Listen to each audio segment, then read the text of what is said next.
Nüüd jätame Oberstdorfi selja taha, on seal ja lähme alustame matka. Nüüd täna lähme Kempteri-Hüttesse. Lähme head turvalist teed mööda. Eelmine kord käisime ka siit. Eelmine kord siis eelmine aasta. Kuidas enesetunne on? Ok. Väga hea siis. Täna vähemalt ei saa vihma ka, eile tuli vihma. Vast ei ole rada väga libe. Aga vaatame, näe, oravad siin. Põõsas.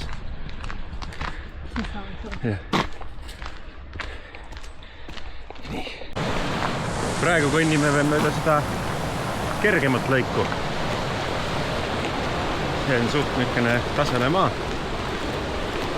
Mingi hetk läheb kivisemaks ja metsasemaks, see hakkab tõus ja siis näete edasi.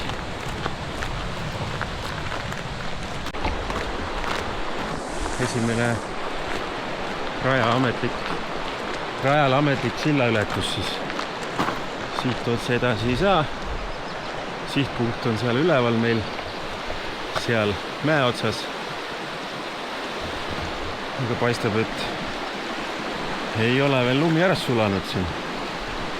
Eks ta näha alla. Saab olla huvitav.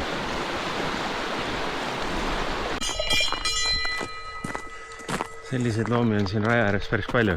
Päris ilusad kellad kaelad.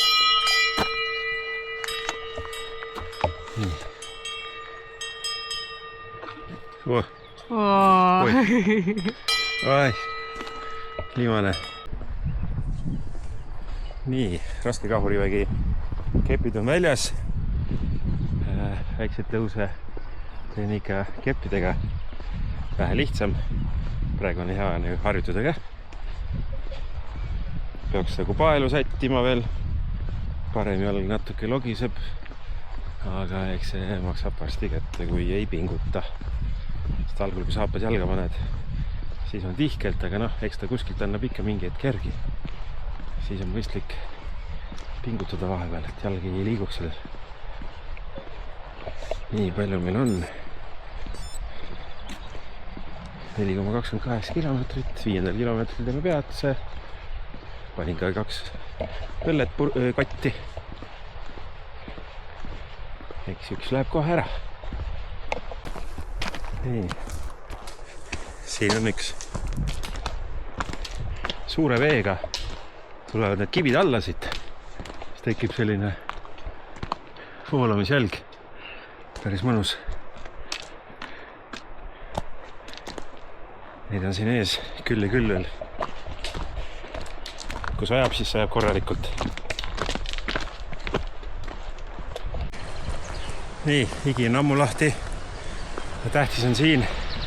Peab jälgima neid silte. Et nüüd on need Kempteri-Hütte sildid. Ennem oli... mis seal oli?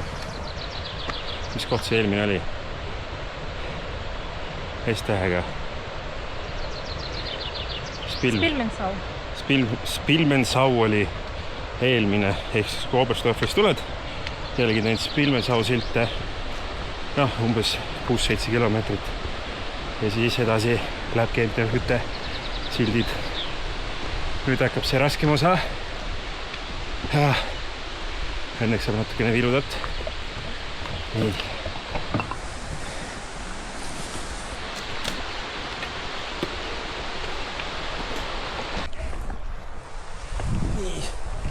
Siin on vihm, on tee ära uhanud. Rada natuke muudetud. Originaaltee tuli sealt ülevalt. Aga 2019, kui siin oli, siis oli kõik see lume all juunikuus.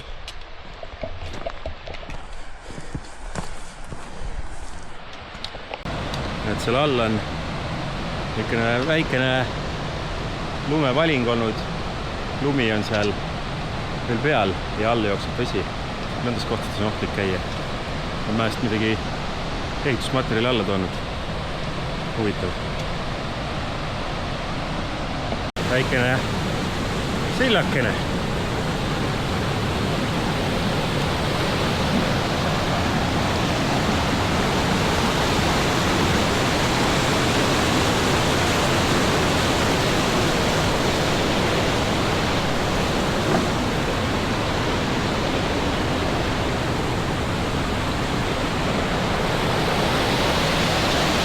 ja edasi ainult mäkke ja mäkke. Ja paar tunnikest veel. Kõva treppi ja siin on suht järsk nüüd tõus. Nii. Nüüd on üks raske osa on ära. Kohe hakkab teine raske osa. Seal on rohkem kaljus, et praegu oli minekus nagu troopika, metsa, taolised asjad. Lähme uuesti üle silla. Aga siin on ka näha, et ikkagi lund on veel natukene.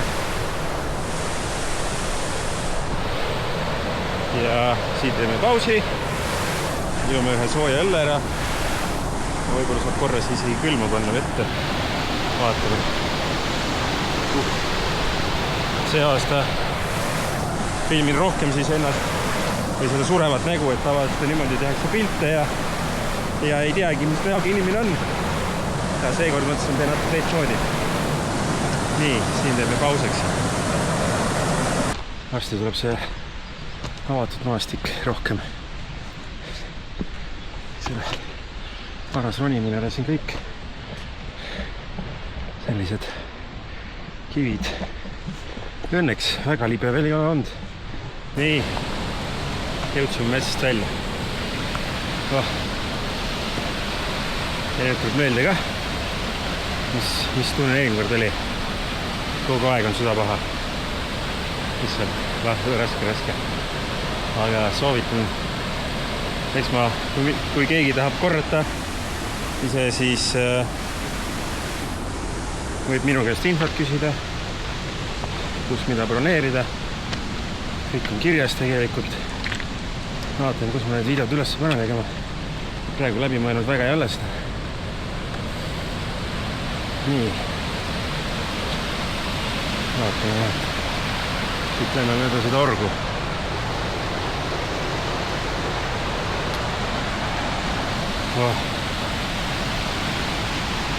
Nüüd on vähemalt natuke mõnusam, et näeb kuhu kõnnid.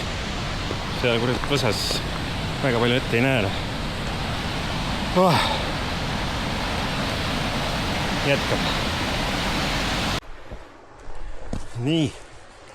Viimane lõpusirge, õigemini lõpukõver on veel minna üks kurv ja maja paistab seal üleval.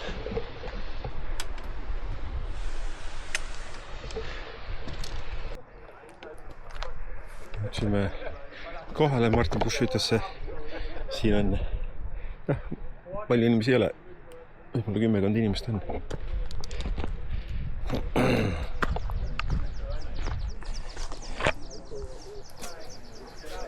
Siin on hea koht saab vett täita. Põhiteema.